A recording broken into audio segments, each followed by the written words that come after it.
Welcome to the EMT Spot's Blood Pressure Podcast.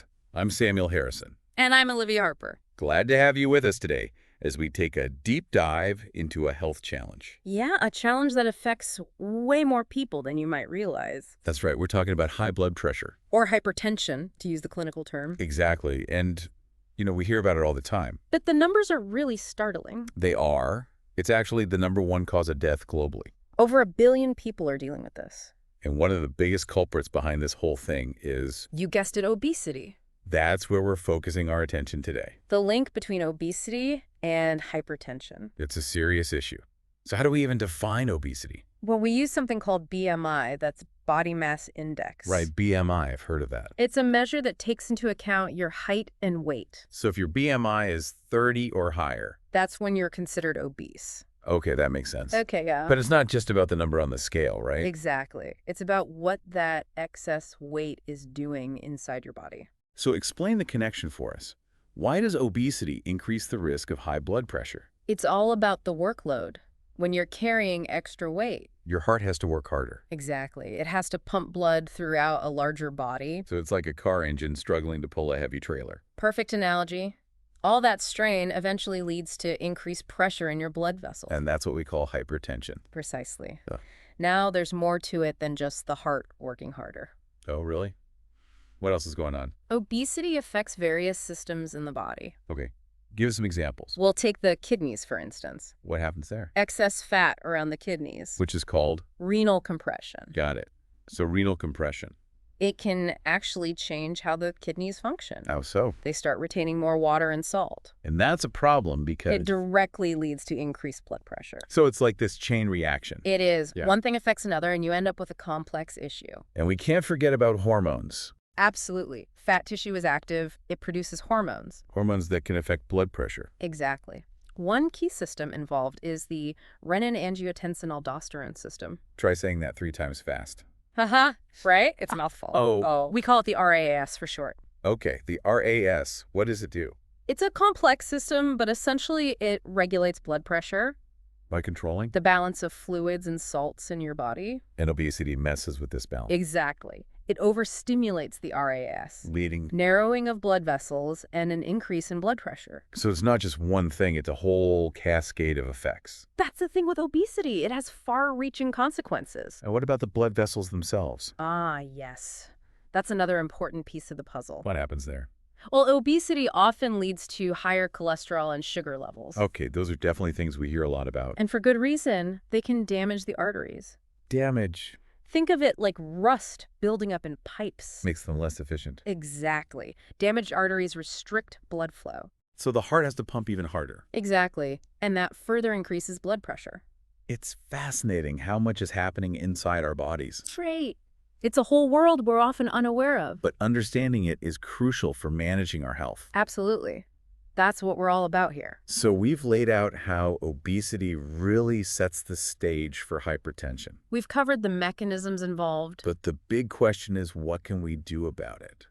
What are the solutions? That's what we'll explore next. We'll delve into treatment options and lifestyle changes. Changes that can make a real difference. So stay tuned for more insights. We'll be right back after a short break.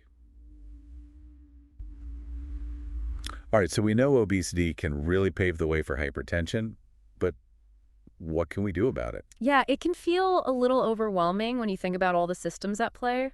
It does feel like a lot. Where do we even begin? Well, the good news is there are multiple approaches. Multiple ways to tackle this. Exactly. And often it's a combination that works best. So a multifaceted approach. Okay. One of the first things to consider is lifestyle changes. Lifestyle changes. What do you mean by that? Tweaking your daily habits to support weight loss and healthy blood pressure. So small changes that add up over time. That's the idea. It's about making sustainable changes. Not some crazy crash diet or anything. No, definitely not. It's about finding what works for you. What works for you and sticking with it. I like that. So what kind of changes are we talking about? Well, diet plays a huge role. Diet, of course. Reducing your salt intake can make a big difference in lowering blood pressure. Salt intake. So just putting down the salt shaker? Well, that's a start. But it's also about hidden sodium. Hidden sodium. Yeah, all that processed food and restaurant meals. I never really think about that. I focus on calories and fat. Sodium can be sneaky. It's in so many things. So reading labels carefully is important. Absolutely. And of course, a balanced diet is crucial. Fruits, vegetables, whole grains, the usual suspects. Right. But they really do make a difference. It's just hard to always make those healthy choices. I know it can be tough, but those foods are packed with nutrients. And they're naturally lower in calories. Exactly. A win-win situation. Okay, so diet's a big one. What about exercise? Exercise is essential. It helps with weight loss and blood pressure. Two birds, one stone. Exactly. When you're active, your heart gets stronger. So it pumps blood more efficiently. Right, which can help lower blood pressure. So what kind of exercise are we talking about? Hitting the gym every day? Not necessarily. Any activity that gets your heart rate up is good. Like what? Brisk walking, swimming, cycling, dancing. So many options. The key is to find something you enjoy. Makes sense. What about things like smoking and alcohol? Quitting smoking is huge. Yeah, that's definitely bad for your arteries. And with alcohol, moderation is key. Everything in moderation. Exactly. Too much alcohol can raise blood pressure and contribute to weight gain. So it's all about balance and healthy choices. That's a great way to put it. But what if lifestyle changes aren't enough? Are there other options available? Absolutely. Medication can be very effective, Medication for hypertension. especially when it's related to obesity. What kind of medications are we talking about? There are several types: ACE inhibitors, beta blockers, calcium channel blockers, diuretics. Wow, those are some big words. I know. But they all work in different ways to lower blood pressure. So how do you know which one is right for you? That's where your doctor comes in. It's always best to consult a professional Absolutely. They can assess your situation and medical history. and recommend the best medication and dosage. Exactly. It's not a one-size-fits-all situation. And medication is often used alongside lifestyle changes. Right. It's a team effort. Lifestyle changes and medication working together. Exactly. And remember, managing hypertension is a journey. It's not something you fix overnight. It takes time and effort. It's about finding what works and making adjustments. It's about progress, not perfection. Exactly. And making those healthy choices a part of your daily life. But sometimes those small steps can feel daunting. Especially when you're facing big challenges. So what advice would you give to someone who's feeling overwhelmed and lost?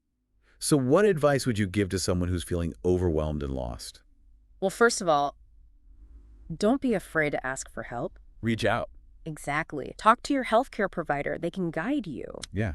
They can tailor a plan to your needs. And they can connect you with resources. What kind of resources? Support groups, for example. So you're not going through this alone. Right. Or working with a registered dietitian. Someone to help with the diet changes. Or a certified diabetes educator. There are so many people who want to help. Absolutely. And remember, even small changes can make a big difference. It's about taking those first steps. Exactly. Don't get discouraged if you don't see immediate results. It takes time. It does. Consistency is key. So just keep making those healthy choices. And celebrate those small victories along the way. Every step forward is a win.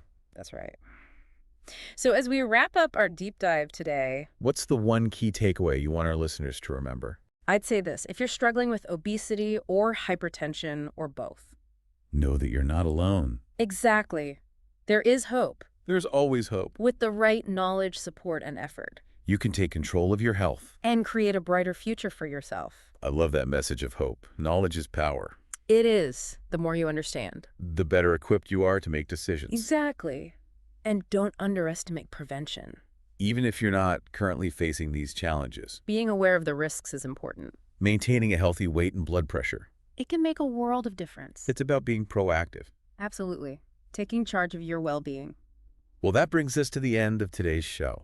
It's been a pleasure talking with you. Thank you for joining us on the TheEMTSpot's Blood Pressure Podcast. I'm Olivia Harper. And I'm Samuel Harrison. We hope you found this deep dive helpful. Be sure to subscribe, like, and share this episode with others. Until next time, stay healthy and informed.